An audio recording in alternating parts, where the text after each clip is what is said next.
Senhor esteja convosco.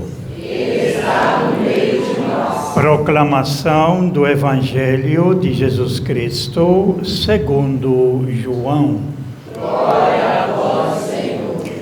Naquele tempo, João Batista viu Jesus aproximar-se dele e disse: Eis o Cordeiro de Deus que tira o pecado do mundo.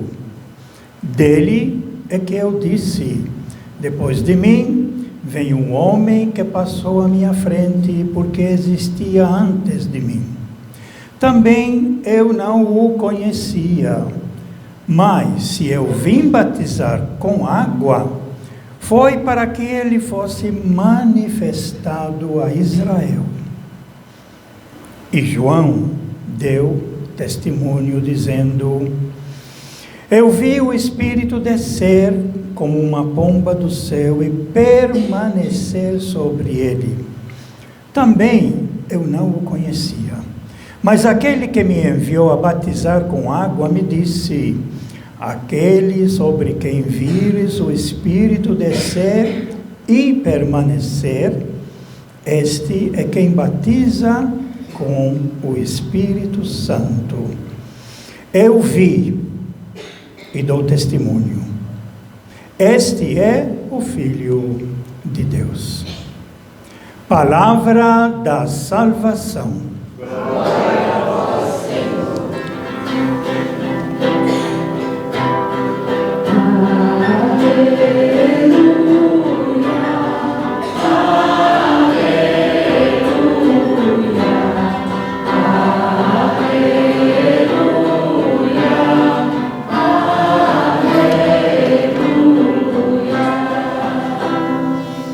Que estas palavras sirvam para o perdão de todos os nossos pecados. Amém. Podemos ficar sentados, meus prezados irmãos, aqui presentes, nesta nossa Assembleia Dominical, na comunidade São Francisco de Assis. Nós estamos na igreja toda, no mundo todo onde tem católicos, se reunindo, desde o início do sol até o pôr do sol. Nós temos comunidades, todas elas refletindo sobre essas mesmas leituras que nós estamos fazendo aqui. Isso é muito importante perceber e mostra um pouco a unidade que existe na Igreja Católica, onde na liturgia a própria Igreja Católica sugere e coloca o tema e as leituras para todos os seus fiéis no mundo todo refletirem sobre as mesmas leituras. Diferente de orações que nós fazemos, que cada um escolhe a sua leitura, diferente dos nossos irmãos evangélicos, reunidos também em todo lugar, no Brasil e em outros lugares, que cada um abre a Bíblia e explica a leitura que quiser explicar. Na nossa igreja, nós refletimos um projeto que a própria igreja nos propõe, por isso que chama liturgia. E por isso que a gente também não pode mudar as leituras da liturgia, porque a igreja quer que todos, no mundo todo, reflitamos sobre o mesmo tema que ela propõe para a nossa formação. Isso é muito importante. No domingo, a igreja ela nos chama para nos encontrar, para rezar, e dentro dessa oração ela coloca o seu ensinamento a partir principalmente da leitura do Santo Evangelho, que é a base e o fundamento da nossa fé. Nós estamos no segundo domingo do tempo comum, são 34 domingos. Nós terminamos agora o tempo natalino, tempo especial para a Igreja Católica, o Advento, depois o Natal e as festas, terminando com a festa da Epifania do Senhor, e agora, domingo passado, iniciamos então o primeiro domingo dos 34 e hoje o segundo domingo, domingos do tempo comum, onde a igreja nos coloca o ensinamento básico de quem? Daquele em quem nós acreditamos que é a base e o fundamento da nossa fé. Isso é muito importante. Esse ano nós estamos iniciando o ciclo de 3 anos, o ano A, Mateus, ano B, Marcos, ano C, Lucas. E esse ciclo de liturgia, essa formação, ela só termina agora daqui 3 anos. Por isso a importância da gente participar e se preparar para a liturgia. É um curso que a igreja quer nos fornecer para iluminar a nossa mente. E aí, o que fazer depende de cada um de nós. Mas o Evangelho vai nos iluminar, exatamente como disse, após Jesus ser batizado, que nós celebramos domingo passado, e notem bem que na segunda leitura, quando Pedro, ele comenta um pouquinho sobre a experiência que ele teve, com quem ele conviveu 3 anos, quando ele vai dizer, vós sabeis o que aconteceu em toda a Judeia, a começar pela Galileia, depois do batismo pregado por João, que é o batismo com água, pregado por João Batista. Como Jesus de Nazaré foi ungido significa escolhido. Em hebraico, ungido é o Messias, em grego, ungido é Cristo. Então, como ele foi escolhido para ser o Messias, o Cristo, o Messias de Deus, como ele foi ungido com o Espírito Santo e com poder. Essa é a nossa leitura de hoje. O Espírito Santo que ele recebeu também no seu batismo. Ele, Jesus, então, o escolhido, andou por toda parte fazendo bem, e curando todos os que estavam dominados pelo diabo, porque Deus estava com ele. Essa é a característica que Pedro dá sobre a experiência que ele teve com Jesus. Alguém que depois da sua morte e ressurreição, começa a cair a ficha de Pedro, refletir sobre o passado, examinar bem e descobrir que ele conviveu com alguém simplesmente que só queria o bem. Só queria curar as pessoas. Só queria que as pessoas vivessem a vida com dignidade, como irmãos, vencendo a maldade, vencendo as doenças, vencendo os desvios da nossa cabeça, mas aprendendo, como diz o Evangelho de Marcos, aprendendo então aos poucos a viver em paz uns com os outros. Essa é a segunda leitura do domingo passado, no dia do batismo do Senhor. A nossa primeira leitura de hoje, ela já começa, e que vai dar uma característica muito importante, inclusive uma maneira nova de pensar. Quando o profeta Isaías, aqui é o segundo Isaías, né, que ele estava no tempo ainda da escravidão da Babilônia, e o profeta Isaías vislumbra uma missão, naquilo que ele chama o servo de Javé, então chamado servo sofredor. Esse é o segundo canto do servo sofredor, conhecido, onde ele vislumbra que a missão dele é unir o povo que estava separado. Israel e Jacó, que tinham sido separados, brigados entre si, o norte e o sul, e agora ele percebe que a missão dele é trazer de volta esse povo para ser um povo só, que é o povo que faria realmente, viveria a vontade de Deus e ser sinal entre todos os outros povos, chamados as nações, para as nações aprenderem deste povo, da maneira como ele vive, na fraternidade e na justiça, e ensinar aos outros povos por esse exemplo, jogar a luz para todas as outras nações. Mas é interessante que no final, a resposta de Deus vai ser essa. Disse ele, não basta ser meu servo para restaurar as tribos de Jacó e conduzir os remanescentes de Israel. Não basta uni-los. Não basta. Na realidade, não são só Israel e Jacó que são meu povo. E aí ele vai continuar. Eu te farei luz das nações. Que é o significado um pouco da festa da Epifania que nós celebramos recentemente. É Jesus que se manifesta àqueles que não o conheciam, mas se manifesta às nações, representados pelos magos que vieram das terras longínquas. Então eu te farei luz das nações para que minha salvação, a salvação de Deus, chegue até os confins da terra. Quer dizer, Deus quer salvar a todos. Porque Jesus Cristo vai iluminar mais a nossa cabeça ainda e dizer que todos nós somos filhos de Deus, todos nós cremos, todos nós somos filhos do mesmo Pai, que está na nossa profissão de fé, que todo domingo nós rezamos. Creio em Deus Pai Todo-Poderoso, Criador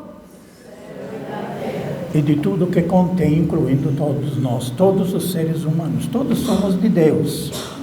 Então, eu te farei luz das nações para que minha salvação chegue até os confins da terra. É iluminação. Existe uma ideia básica que é muito clara, né? O Evangelho nos apresenta, e a Bíblia Sagrada também nos apresenta, que como é que vencemos a escuridão? É ligar a luz. Como que vencemos a escuridão da noite?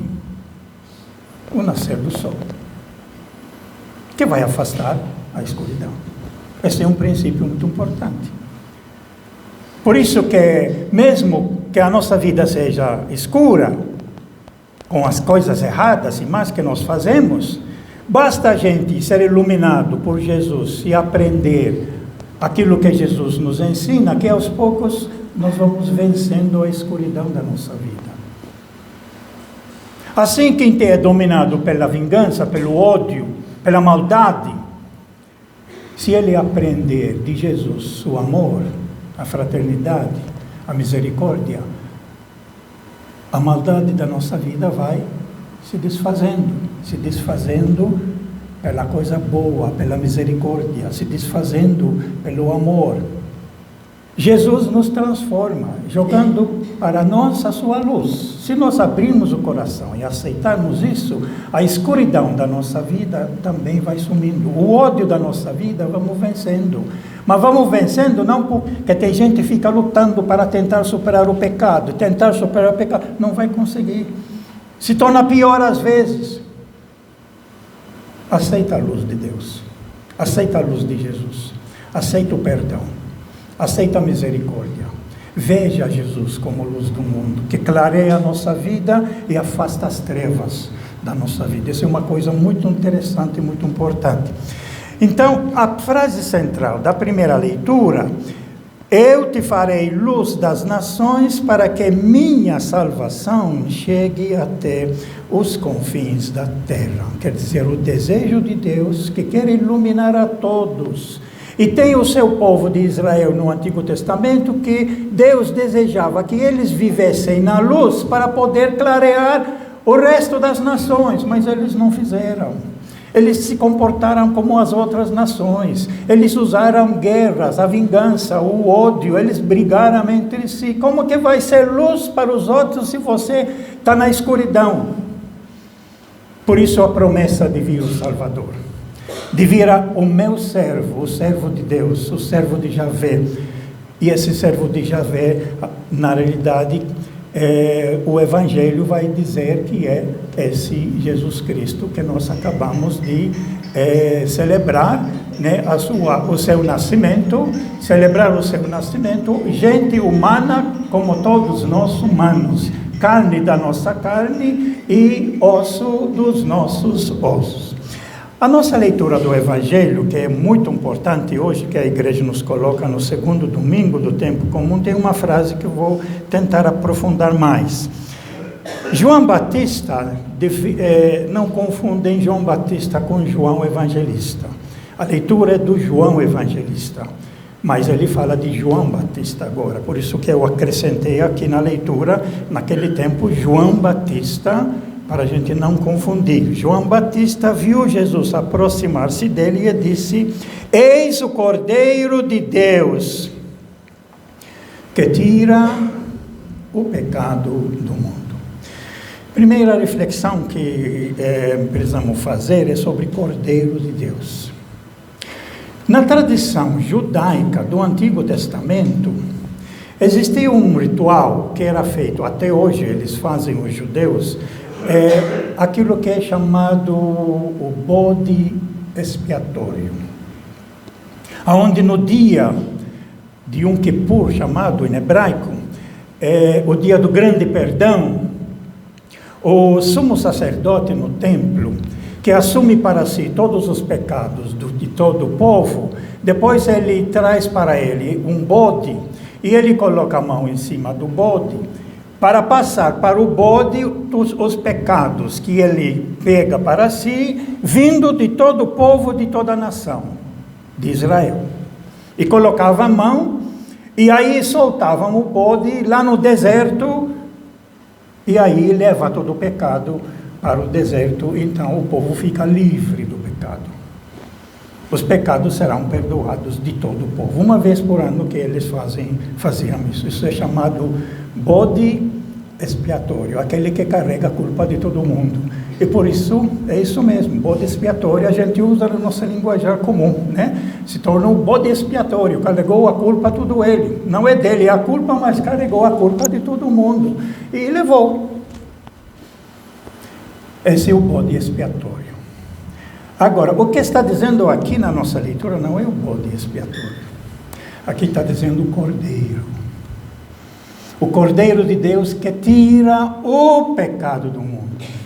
Quem é esse Cordeiro de Deus? E aí nós vamos no livro do Êxodo, na leitura que nós lemos na Quinta-feira Santa, leitura tirada do livro do Êxodo, se não me engano, capítulo 12 do livro do Êxodo, onde, para poder se libertar da escravidão do faraó no Egito, o povo todo escravo, Moisés, organizando o povo em famílias, pede para eles guardar um cordeiro até aquele dia combinado com todo mundo, para todo mundo jantar, se preparar, se alimentar com o cordeiro, a carne do cordeiro. E esse cordeiro é que vai sustentar o povo na sua caminhada pelo deserto até atravessar no outro lado do rio Vermelho. E aí já é uma outra história. É o cordeiro que sustenta. É o cordeiro que alimenta. É o cordeiro que é sacrificado para dar vida, para alimentar esse alimento que depois a igreja nossa colocou esse alimento. O cordeiro é Jesus, que nos alimenta, que nos sustenta. Nos sustenta primeiro na palavra, iluminando a nossa mente, nos informando, nos instruindo, nos educando, e depois com o mesmo alimento, Jesus, que se torna o pão da vida, que nos alimenta para a gente enfrentar as dificuldades e viver a nossa vida construindo a fraternidade, fazer como Jesus anda, fazendo sempre o bem a todos. Esse é o Cordeiro de Deus. Aqui, João, evangelista, ele não chama Jesus de bode expiatório, ele chama Jesus de Cordeiro de Deus. E esse Cordeiro de Deus, ele tira, não é os pecados do mundo. O bode expiatório recebia todos os pecados do povo e soltava no deserto, carregando todos os pecados. Aqui não são os pecados, aqui é o pecado do mundo. O que é o pecado do mundo? Esse é o Evangelho de João. É João que fala do pecado do mundo. Mas antes do Evangelho de João, nos anos 70, já foi escrito o primeiro Evangelho, que era o Evangelho de Marcos. E Marcos, no capítulo 9, no final, até o capítulo 10, no final, ele nos diz em que consiste o pecado do mundo. E tem 3 facetas esse pecado do mundo. Aquela frase que eu sempre expliquei, e muitos de vocês já conhecem, quando Jesus ele fala no capítulo 9, versículo de 42 em diante, se a sua mão for para você ocasião de escândalo ou de pecado, arranque-a. Se o seu pé for para você ocasião de escândalo, o pecado corta. Se o seu olho for para você ocasião de escândalo, arranque. É melhor entrar para a vida, repete 2 vezes, é melhor entrar para o reino de Deus, vida e reino de Deus, quando vivida de acordo com a vontade de Deus, é a mesma coisa. É melhor entrar para a vida, é melhor entrar para o reino de Deus com uma mão só, com um pé só, com um olho só, do que com os 2 e perder tudo. Isso é muito fácil de entender. Se você tem um pedaço do corpo aqui que está se apodrecendo, que tem câncer, o que o médico te propõe? Ou você corta, ou então daqui a pouco infecta todo o corpo e aí você perde a vida inteira. Então é melhor cortar a parte. E corta a parte. E presta atenção depois, de ano em ano, para ver se de repente volta esse bendito câncer, que a tendência dele é querer voltar. Aí Jesus termina esse texto aqui, capítulo 9, versículo 50, diz, qual é o reino de Deus que quer? Não é a ganância, representada pela mão. Não é a dominação, representada pelo pé. Não é o orgulho, o engano, a ilusão, a mentira, representado pela visão, a maneira que a gente enxerga, a maneira que a gente é enganado, muitas vezes queremos enganar os outros, que é o olho. Se vencermos essas 3 grandes tentações, se vencermos esse pecado do mundo, esse que é o pecado do mundo, que estão bem entrelaçados, a corrida pelo dinheiro, pelos bens. Para poder isso, você assume o poder, para poder mandar e desmandar, e o dinheiro te dá esse poder, para poder depois usar a propaganda, a ideologia, para iludir e enganar todas as pessoas. Nós vivemos dentro dessa estrutura. Essa estrutura se chama pecado do mundo. Nascemos nisso. Absorvemos isso. Somos ensinados assim. Somos ensinados que o trabalhador, ele não consegue crescer e subir porque ele não tem capacidade. Fazem a nossa cabeça. O pecado do mundo. A ganância, a dominação e o orgulho. A ilusão, o engano, a propaganda. Esse engano já existe, se abrir a Bíblia, desde a primeira página da Bíblia, quando Deus pergunta para Eva, por que você fizeste isso? Resposta de Eva, sabe qual foi? A serpente me enganou. Terceira tentação, o engano. O engano que existe em toda a nossa sociedade. Vocês só observar um pouquinho como funciona o mundo organizado por nós. Você vê o que está acontecendo no mundo hoje. Você vê os Estados Unidos, o que estão querendo ser? Eles estão querendo crescer. Crescer. Põe taxas em todo lugar.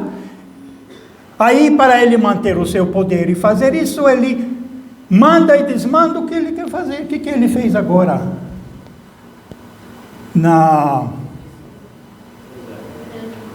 Fala mais alto?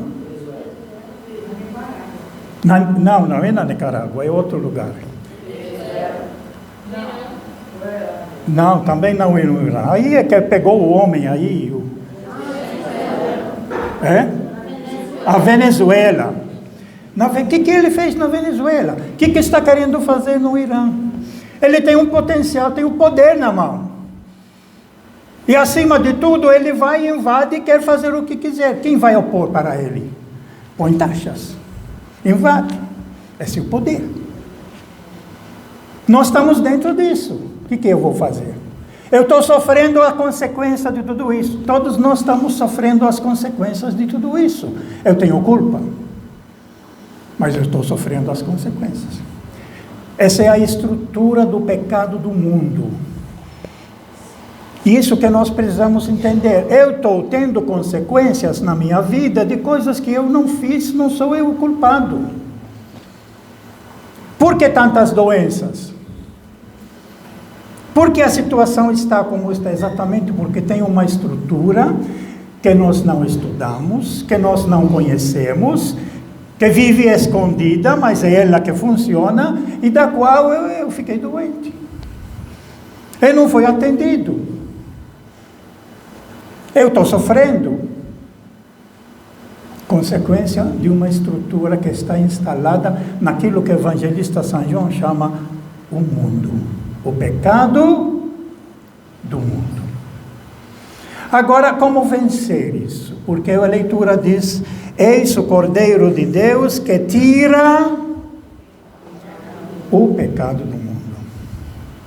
E a resposta está já dita na primeira leitura: eu te farei luz das nações, para que minha salvação chegue até os confins da terra. A educação é a formação. A formação que quem está lá em cima não quer nos dar. Dificulta. Difícil entrar na faculdade. E não querem que entre na faculdade, porque vai abrir a cabeça, vai estudar mais. E ao estudar mais e sabendo dos seus direitos, você luta pelos seus direitos. Mas quando você não sabe, é a vontade de Deus. Eu tenho que aceitar. Deus quer assim. Eu nasci pobre. A estrutura te fez nascer pobre.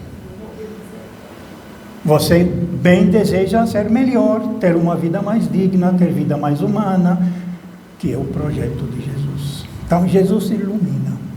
Por isso que Jesus é colocado no Evangelho de João, entre outras coisas: eu sou a luz do mundo. Eu revelo, eu mostro como é que é a verdade. A verdade que salva. Ele que é a verdade. Por isso, quando a gente aqui está se propondo, se nós realmente conhecemos Jesus, o verdadeiro, porque as pregações por aí inventam Jesus de tantas e tantas maneiras, e iludem e enganam, nós temos que descobrir o Jesus verdadeiro, do Evangelho, dentro da realidade da época, o que Jesus fez, o que Jesus ensinou, porque Ele é a base da nossa fé. É Ele que nos ilumina, e ao nos iluminar, a minha cabeça, as trevas da minha cabeça, as ilusões, os enganos da minha cabeça, na medida que ilumino a minha cabeça, elas vão embora, as fantasias vão embora. Vocês vejam bem quanta gente vive de medo, disso e daquilo. Basta estudar e conhecer um pouquinho mais, que esses medos vão sumir. Vão sumir. Vão sumir pelo conhecimento. Por isso que na carta capítulo 10, capítulo 12, na carta de São Paulo aos Romanos, ele vai dizer bem, quando ele começa a falar da vida da pessoa: não se amoldem, não aceitam o mundo como está. Não entra nesse mundo de ganância, correndo atrás do dinheiro, para poder mandar, enganando-se eu, enganando os outros, né? Não se amoldem às estruturas. Olha aqui, esse é o pecado do mundo. Não se amoldem às estruturas deste mundo. Este mundo é construído por nós. Deus criou de um jeito, nós modificamos e organizamos o mundo do nosso jeito. Por interesse de grupos e de alguns que se colocaram mais fortes e submeteram os outros como escravos. E se não aceitar, perseguição. Então, não se amoldem às estruturas deste mundo, mas o pedido: transformem-se. Olha como vai acontecer a transformação e a mudança, que no Evangelho é chamada metanoia, conversão. Mas transformem-se pela renovação da mente. Como é que se renova a mente? Estudando. conhecendo, se informando, se instruindo. Onde entra a terceira tentação? Nós temos a maioria dos grandes jornais que nós temos no Brasil, enganar o povo, iludir, apresentando outras versões de interesse de grupos. Ainda bem que nós temos agora, graças a Deus, as redes sociais, que nós temos outras fontes que nos instruem e nos ensinam. Por isso não podemos ficar apenas no Jornal Nacional. Tem outros canais. Tem outras redes sociais que transmitem outros programas. Vamos ouvir, instruir, nos instruir. Ao nos iluminar, a escuridão dos nossos enganos e das nossas ilusões, elas vão sumindo, assim como o sol, quando sobe, a escuridão vai se afastando. Eu vou clareando a minha mente, e ao clarear a minha mente, aí eu preciso tomar decisão concreta do que eu devo fazer. E eu devo fazer, se vejo que estou sendo enganado, eu tenho que cair fora. Então, voltando aqui, capítulo 12 da Carta aos Romanos: não se amoldem às estruturas deste mundo, mas transformem-se pela renovação da mente. Para quê? A fim de distinguir qual é a vontade de Deus. Qual é a vontade de Deus? E ele diz: o que é bom, o que é agradável a Deus, o que é perfeito. Quer dizer, Jesus que anda fazendo bem, curando todos os tipos de doenças e enfermidades, e libertando as pessoas, trazendo para eles uma vida nova. Jesus é a luz do mundo. É só Ele que nos salva. Só Ele. Porque Ele que é a verdade. Ele, na plenitude dos tempos, que nasceu filho de Maria, gente como a gente, humano como todos nós, Ele nos trouxe essa grande graça, doada gratuitamente. Eu não preciso pagar para isso. Eu não preciso oferecer sacrifício nenhum para isso. Vocês veem o nosso salmo, ele é interessante, aqui coloca uma frase, porque no Antigo Testamento, ligado a esse bode expiatório, eles tinham que oferecer sacrifícios no templo, tinham que comprar os animais, tinham que comprar os pombos para oferecer, em contrapartida recebiam de volta o benefício, os sacrifícios do Antigo Testamento. E que muita gente na religião faz isso. Eu vou fazer isso para Deus me dar aquilo. É a troca. Isso com Jesus não existe.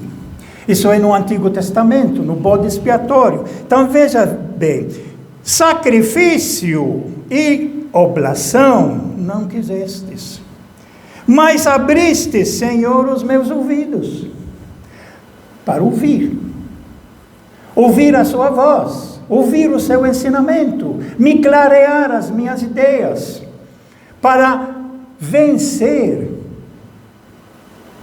a escuridão que tem na minha mente, as imaginações minhas, que são puras ilusões, e que me metem medo, falando que vai acontecer aquilo, e eu fico com medo. A maioria das religiões impõe medo, porque é a maneira de controlar o povo. Jesus abre. Jesus não tem medo. Não tenha medo, inclusive. 7 vezes ele fala no Evangelho de Lucas. Não tenha medo. Então, sacrifício e oblação não quisestes, mas abriste, Senhor, os meus ouvidos. Não pedistes ofertas nem vítimas, holocaustos por nossos pecados. Não. Jesus nos mostrou que Deus é uma gratuidade total, é uma misericórdia total, assim como a mãe com seus filhos. Se ela percebe que o filho precisa de alguma coisa, ela se esforça para atender a necessidade do filho.